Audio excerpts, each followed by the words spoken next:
Hello po mga kaibigan, welcome po kayo sa YouTube channel ko.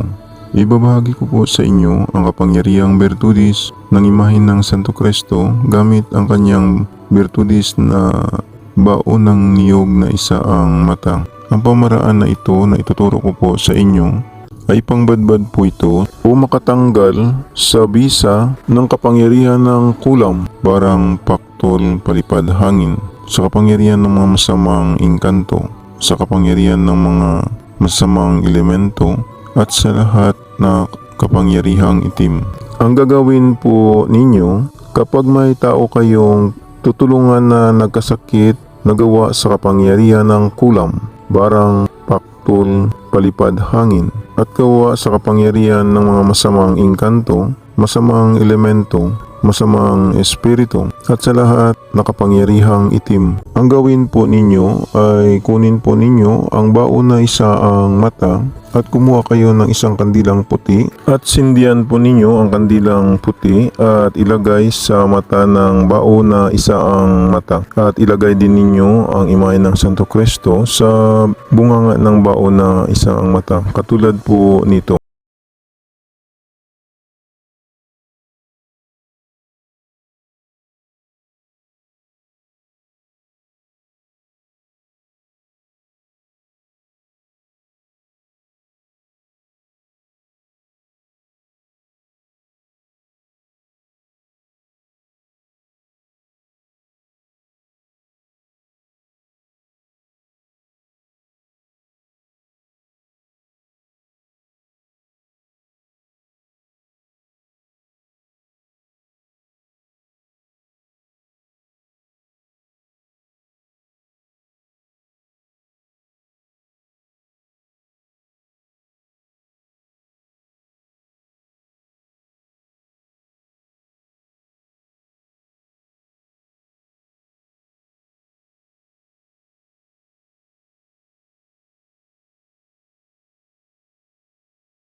Yan po ang pamamaraan. Pagkatapos magdasal po kayo ng isang Ama Namin, isang sumasampalataya sama, isang Aba Ginoong Maria at isang luwalhati sa Ama. Pagkatapos, sunod po ninyo ang poder, bakod at balabal ng Santo Cristo.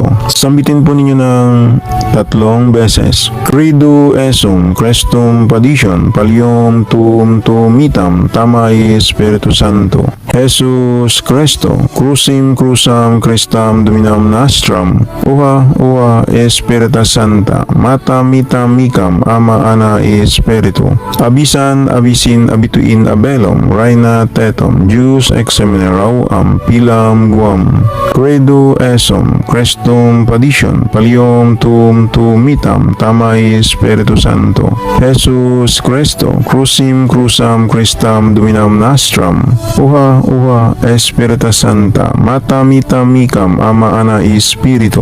Abisan, abisin, abituin abelum, reina tetum, Jus exemineraw am pilam guam. Credo esum, Christum Padison, Pallium tuum tumitam, tamai Spiritu Santo. Jesus Cristo, crucim crucam Christam Dominam nostrum, uha Espiritus Santa, mata mita micam, ama ana Espiritu. Abisan, abisin, abituin abelum, reina tetum, Jus exemineraw am pilam guam. Sabay hip ng pakro sa inyong dibdib, isunod po ninyo ang panalangin sa Amang makapangyarihan sa lahat para mabigyan kapangyarihan ang orasyon na gagamitin po ninyo. Sambitin po ninyo ito ng isang beses. Dios Pater, Dios Heio, Dios Espiritu Santo, Carberno Señor en vuestro manto senos rigos del mundo. O Ángel de los Jehová, o soberano Espíritu, que dirigen todos los cielos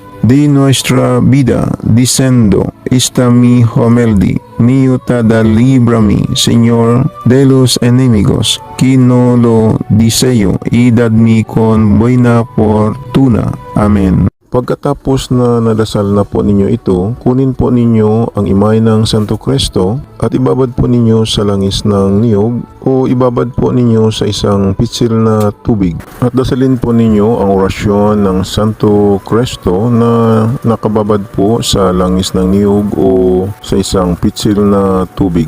Ito po ang orasyon. Ama na makapangyarihan sa lahat, Jesus Cristo, Re Lori Binit Empasidios Homos Pactos es Christos, Di Maria Virginis Ninatos es Christos per medium Eliurum, Ibat impasi Christos crucifixos ist acotiliano Christos, Resurrexet Christos ascendet in silum Christos regnat, Christos abumni purgarinos defendant bubiscom est.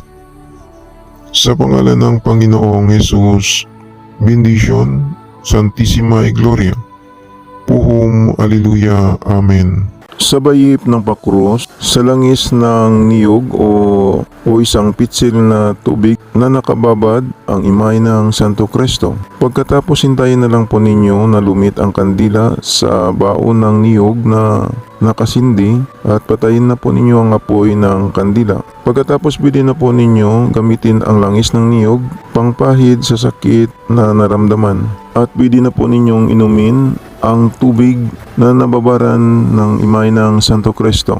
Sana makakatulong po ito sa inyo at ipalo naman po ninyo ang aking Facebook page ng Milagro di Santo Cristo at ipalo din ninyo ang aking shop sa Shopee. At mag-subscribe naman po kayo sa YouTube channel ko. Panoorin na lang po ninyo ang second channel ko sa YouTube sa Milagro di Santo Cristo 2. Baka may magustuhan po kayo na mga lamang gamot na magagamit po ninyo. Paalala lang po, ang mga maywagang dasal at orasyon na binabahagi ko sa inyo ay gagamitin lang po ninyo sa kabutihan. Gumagana na. Ito hindi na kailangan ng 49 days na dasal. Ang kailangan lang magdasal kayo sa Panginoong Hesus sa gabi bago matulog. At pagkagising ninyo sa umaga magdasal din kayo. Mananalig lang sa Panginoong Hesus para lalong lalakas ang mga pagsambit sa mga mahiwagang orasyon na gagamitin po ninyo. Yan lang po, maraming salamat at God bless sa inyong lahat.